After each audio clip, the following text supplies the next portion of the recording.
নমস্কার, রান্নাঘরের রাজশ্রীতে আপনাদের সকলকে স্বাগত জানাই। আজ আমি আপনাদেরকে বানিয়ে দেখাবো ছোট চিংড়ি মাছ দিয়ে একটি দারুণ রেসিপি। তাহলে এবার শুরু করছি। এখানে আমি 200 গ্রাম ছোট চিংড়ি মাছ খোসা ছাড়িয়ে পরিষ্কার করে ধুয়ে নিয়েছি। এবার অল্প নুন হলুদ দিয়ে মেখে নেব।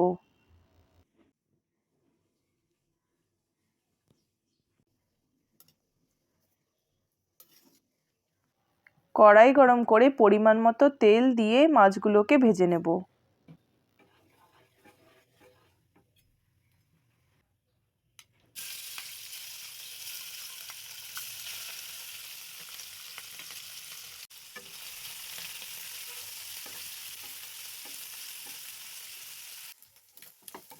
চিংড়ি মাছগুলো ভালো করে ভাজা হয়ে গেছে, এবার একটি প্লেটে তুলে রাখছি। একটু ঠান্ডা করে নেবার পর মিক্সিতে পিষে নেব।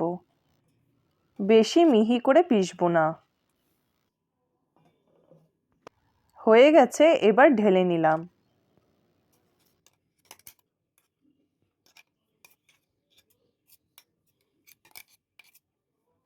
এবার একই তেলে একটি মাঝারি সাইজের পেঁয়াজ বাটা দিয়ে দিলাম।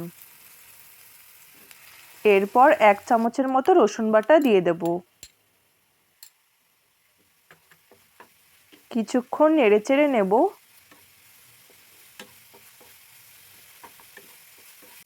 স্বাদ অনুযায়ী নুন দিয়ে দিলাম। এবার দিয়ে দেব অল্প হলুদ গুঁড়ো, 1/2 চামচ করে জিরে গুঁড়ো, ধনে গুঁড়ো আর লাল লঙ্কার গুঁড়ো।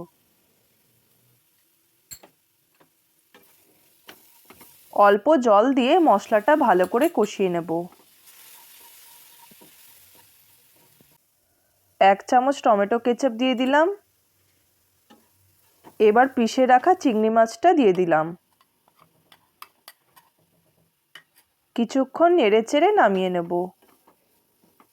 এবার একটু ঠান্ডা করে নেব। এখানে দুটো মাঝারি সাইজের আলু সেদ্ধ করে রেখেছিলাম, এবার চটকে নিচ্ছি। পরিমাণ মতো নুন দিয়ে দিলাম। এবার অল্প অল্প ময়দা দিয়ে একটা ডো বানিয়ে নেব।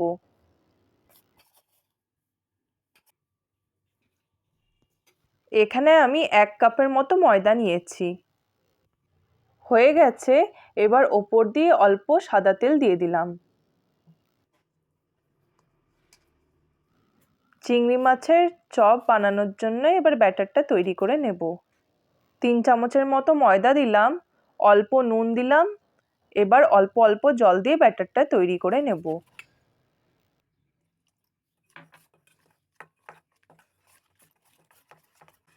ব্যাটারটা ঠিক এরকম হবে।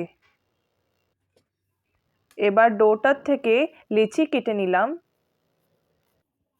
এবার অল্প ময়দা দিয়ে একটা বাটির মতো করে নেব। মাঝখানে লম্বা করে পুরটা দিয়ে দেব।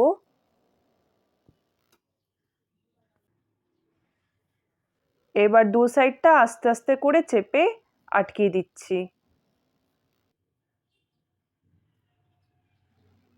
এবার হাত দিয়ে আস্তে আস্তে করে লম্বা শেপ তৈরি করে নিচ্ছি।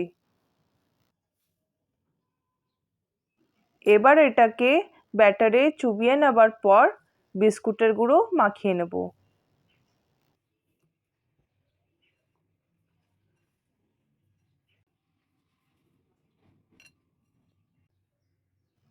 সবগুলো এভাবে করে নিলাম।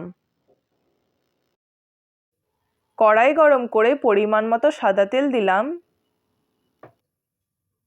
তেলটা অল্প গরম হলে চপগুলোকে দিয়ে দেব।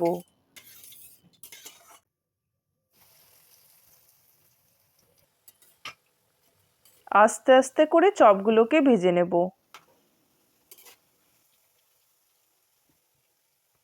ভালোভাবে ভাজা হয়ে গেছে, এবার তুলে নেব।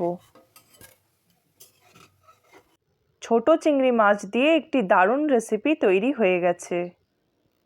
আমার এই রেসিপিটি ভালো লাগলে তাহলে প্লিজ লাইক আর সাবস্ক্রাইব করে দিয়েন।